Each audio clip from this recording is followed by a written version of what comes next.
What is up, YouTube? It is Docky or Docky Style Gaming, and I am back at it again with another GodFall video for you all today. And in this video, we're going to be talking about all things Fire Realm, because we got a lot of information for the Fire Realm, like the size of the map. We got some exclusive looks at the Fire Realm as well. So without wasting any more of y'all's time, like I always say, let's actually just hop straight into this video.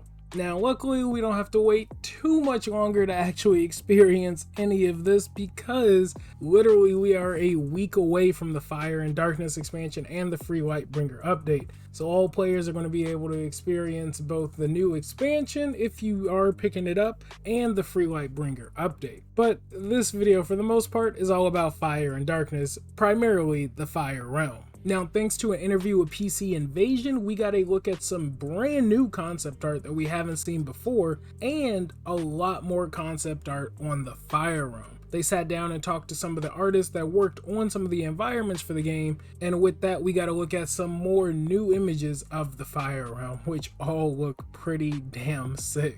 Now, it's a pretty long interview, and most of it is just talking about how they came up with some of the designs, the color palettes, and things like that. So if you do want to check out the entire interview, like I always do, I'll leave a link to it in the video description. But for the most part, the best stuff of this interview are some of these brand new shots of the Fire Realm, some of the concept art, and again, art of a new realm, it looks like, that we've never seen before.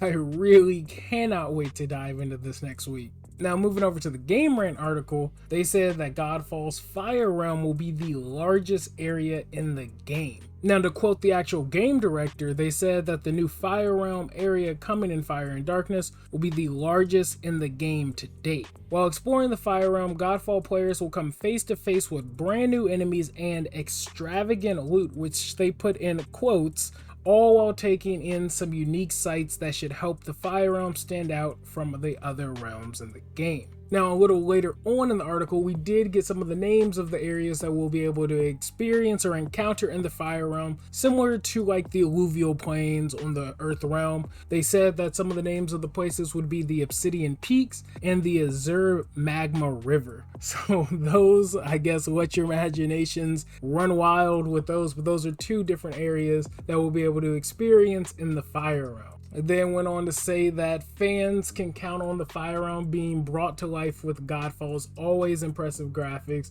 and it will no doubt be exciting for returning players to see everything this massive new area has in store. And then the article did tease what we could expect when we hop back into the game by saying the Fire and Darkness expansion is set after the events of the base game. Players will have to fight back against an all-consuming darkness that's threatening GodFall's game world of Empyrean. The devs then went on to tease that this new threat is even greater of a challenge than Macros.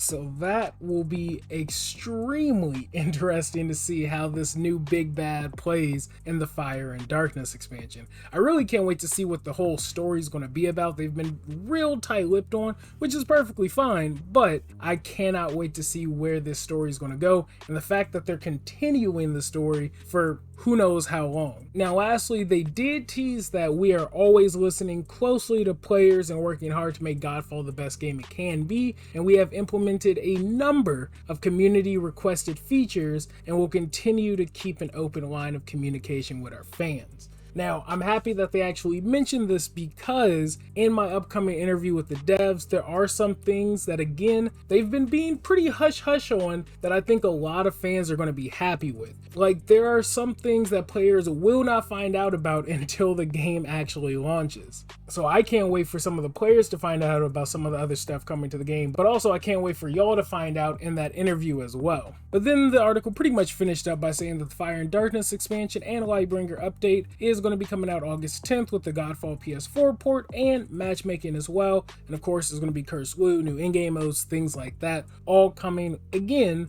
in a week. So I cannot wait. Everything is shaping up to be a very very good update for GodFall. So I can't wait to see what all's going to happen. I can't wait to see some of the players' feedback and how this update might change some people's perception of the game. It's not like Counterplay or Gearbox was like, all right, let's just give up on GodFall.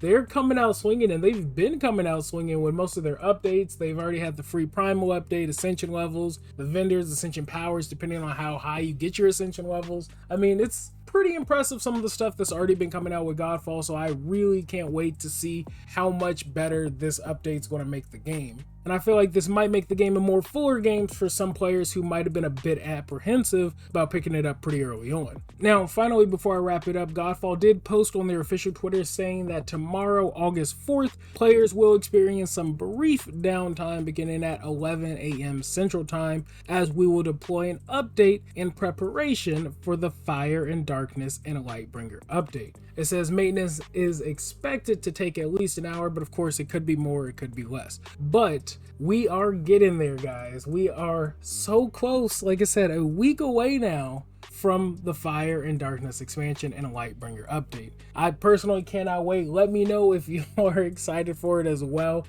and what y'all are most excited to play when it comes out. Is it the new story mode? Are you looking forward to getting some of the new cursed items? Do you want to see how the new in-game mode actually plays? The fact that it looks like a mechanically driven in-game mode is always fun. It's definitely not going to be raid level, I don't think, but the fact that there's different mechanics and things you can do in there, I'm definitely looking forward to it. So again, let me know what y'all are looking forward to with the new update coming out. I am very hyped, and hopefully y'all are as well. But other than that, I am going to wrap up this video. Thank you all for watching. Like always, I will catch you all on the next one. Be sure to leave a like if you liked the video. If you didn't, still leave a like, and be sure to join the Discord, because again, with the game getting ready to drop in a week, we are going to be having our LFGs ready to go. We're going to be talking about some builds to prep, and if there's players you want to potentially set up with and prep for when the game drops, even though, yeah, there'll be matchmaking, PS4 and PS5 players, we can start setting some things up. So again, if you haven't joined the Discord, definitely do that. Link to that is in the video description as well. Other than that, I'm going to catch y'all later. Again, thanks for watching. Like always, thanks for the love, thanks for the subs. Peace.